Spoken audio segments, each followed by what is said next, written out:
Assalamualaikum warahmatullahi wabarakatuh. Alhamdulillah, salatu wassalamu ala rasulillah wa ala alihi wa sahbihi wa mawalah. Bunda yang Lukman hormati dan cintai, Alhamdulillah pada kesempatan kali ini di tanggal 11 April, berarti ini pertemuan kita yang seharusnya keempat, tapi karena virus ini akhirnya kita masih tetap belum bisa berkumpul bersama. Namun demikian, mudah-mudahan senantiasa kita istiqomah untuk senantiasa membaca Al-Quran Al-Karim. Pada 2 pekan yang sebelumnya, sengaja Lukman ingin sampaikan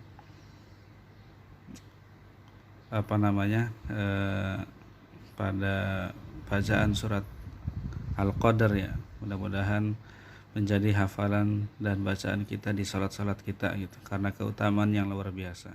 Udah semuanya Lukman sayangi, sebelum kita lanjutkan materi pada Sabtu pagi kali ini, barangkali kita bisa mengambil beberapa pelajaran gitu yang kita hafalkan di surat Al-Qadar gitu. Karena bacaannya singkat, hanya 5 ayat, tetapi maknanya sangat dalam dan luar biasa gitu. Dan barang siapa yang betul-betul meyakininya, itu menjadi tambahan keimanan yang luar biasa gitu. Kenapa gitu? Karena memang isinya yang penuh dengan rasa iman kepada Allah Subhanahu wa taala gitu. Bunda yang Lukman hormati, surat Al-Qadar ini adalah surat Makkiyah. Maknanya bahwa surat ini diturunkan oleh Allah Subhanahu wa taala di periode sebelum Rasulullah Shallallahu Alaihi Wasallam hijrah dari Makkah ke Madinah. Maksudnya bahwa karena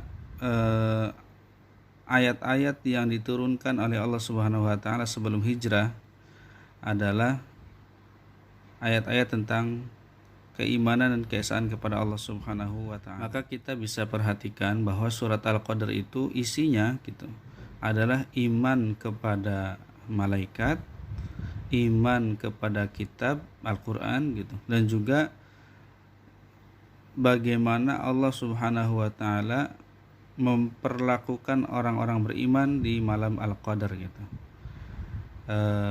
Sebenarnya dari sisi bahasa gitu, Al-Qadar itu kalau di Al-Quran kan artinya kemuliaan gitu ya, tetapi dari sisi bahasa Al-Qadar itu artinya adalah terkumpul gitu. Artinya banyak sekali malaikat yang turun pada waktu itu ke dunia, ke bumi, sehingga saking penuh sesak gitu dengan para malaikat yang memberikan kedamaian, yang memberikan salam gitu, kepada seluruh orang-orang beriman di muka bumi semuanya.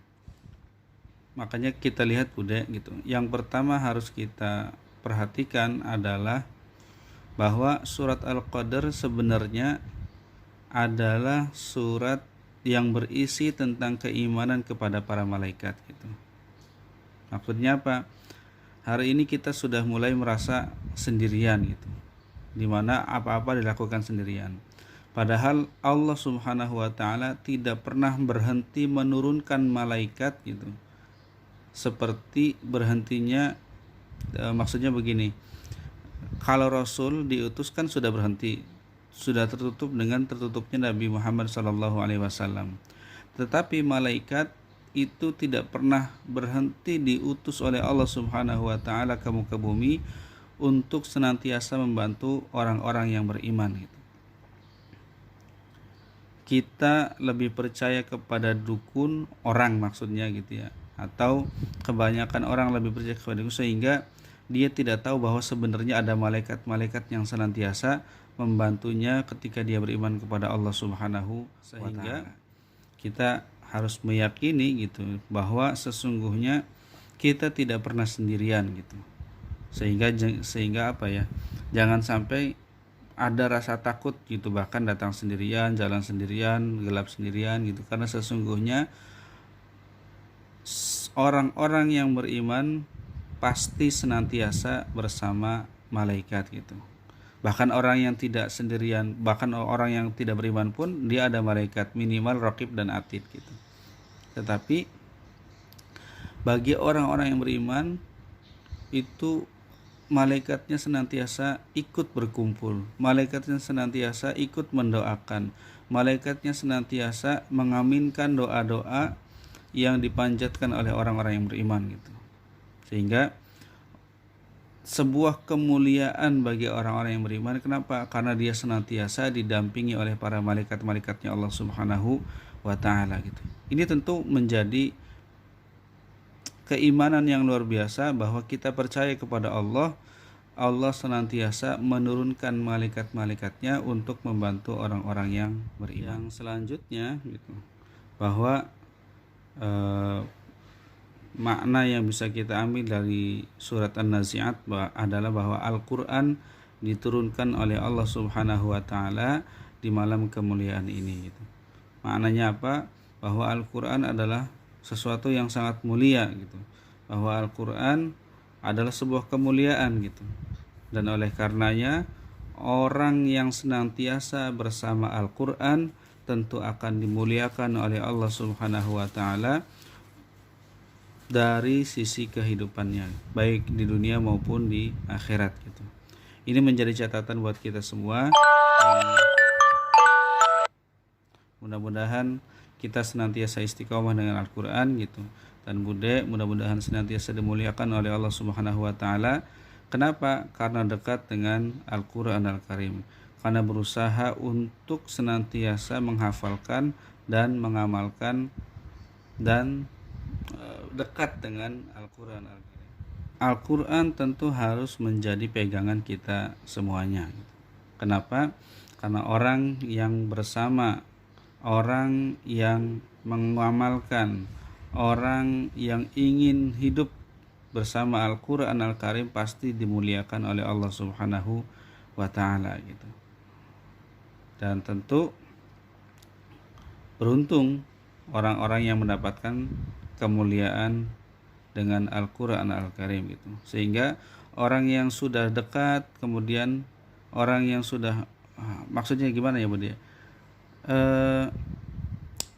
Ini nih kesempatan yang diberikan oleh Allah Subhanahu wa Ta'ala bagi orang-orang yang beriman. Tidak semua orang diberikan kesempatan, sehingga kita menjadi beruntung, menjadi mulia gitu, karena Allah Subhanahu wa Ta'ala mengizinkan kita untuk untuk dekat dengan Al-Quran Al-Karim. Dan yang terakhir, bahwa kita tahu Al-Qadr adalah sebuah malam kemuliaan yang lebih baik dari 1000 bulan di bulan Ramadan, yang di dalamnya di bulan Ramadan, yang diberikan kesempatannya di 10 terakhir bulan Ramadan. Sungguh beruntung orang-orang yang mendapatkan malam kemuliaan di bulan Ramadan.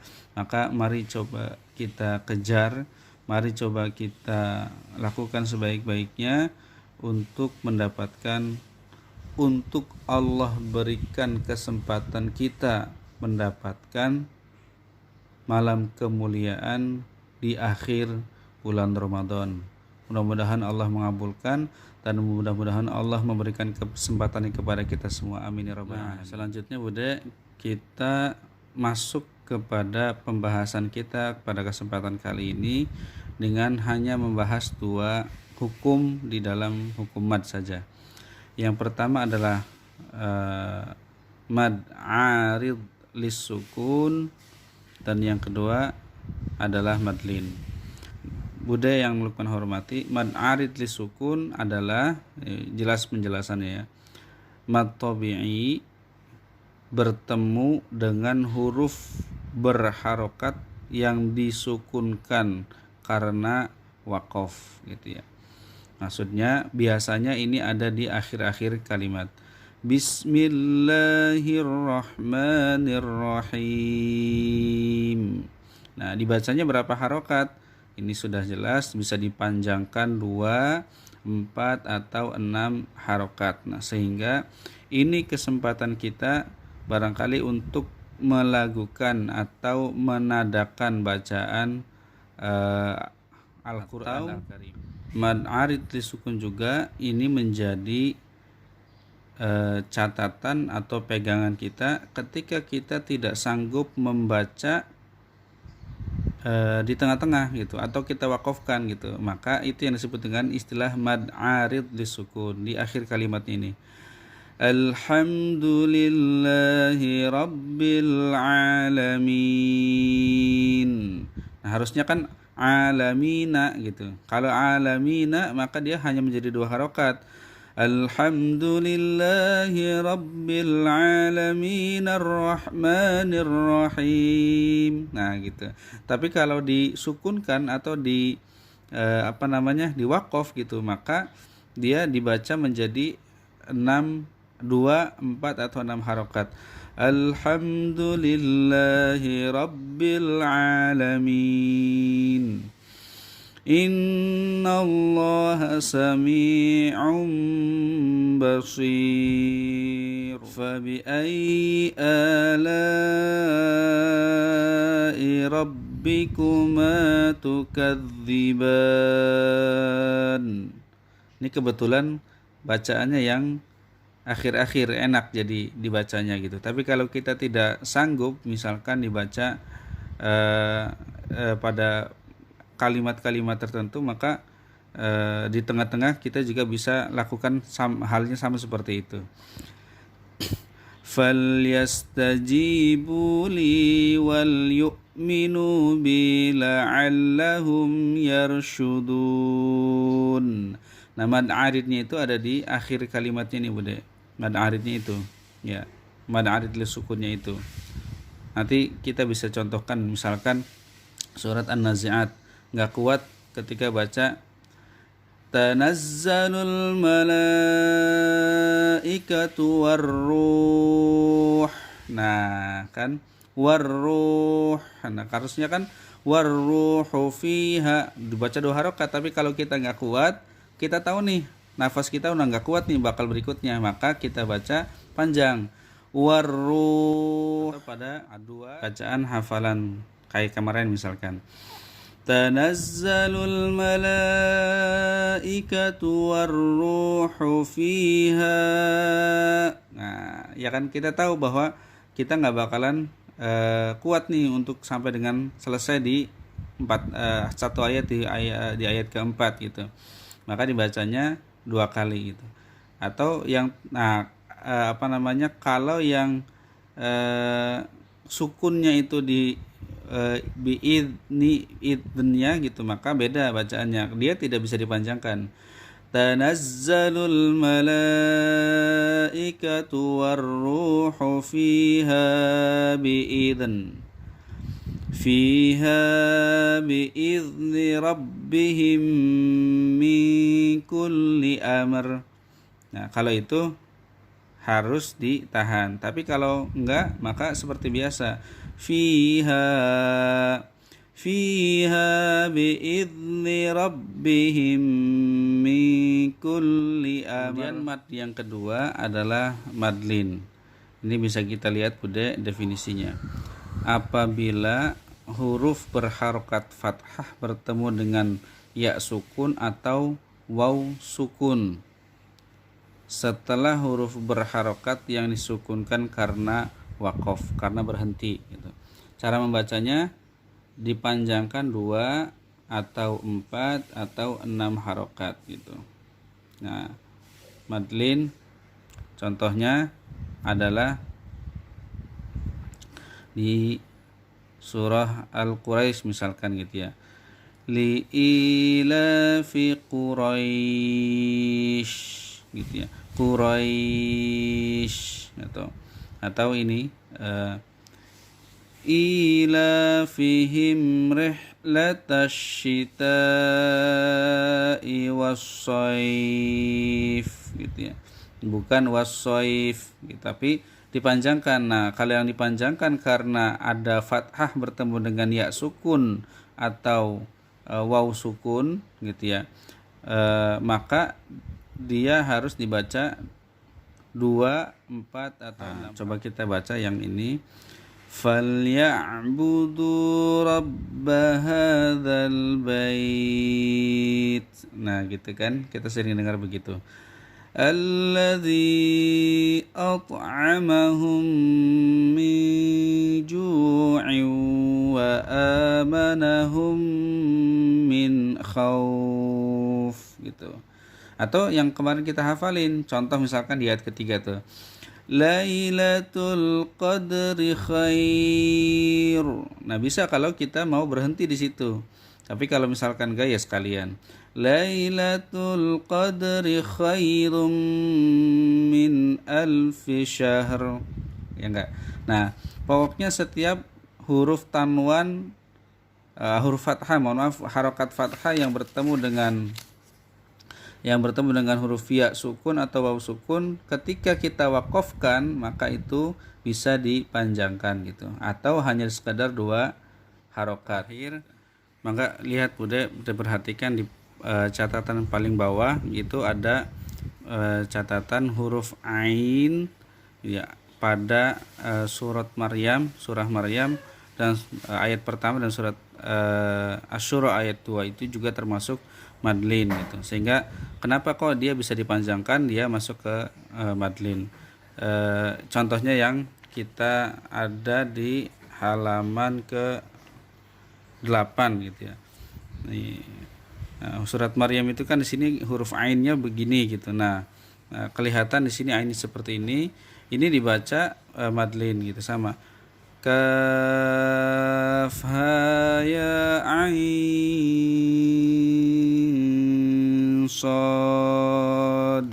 Nah, pas huruf ain ini termasuk juga huruf madlin gitu. Atau yang tadi di surah apa namanya Asy-Syura gitu ya. Huruf ainnya ini nih. Ain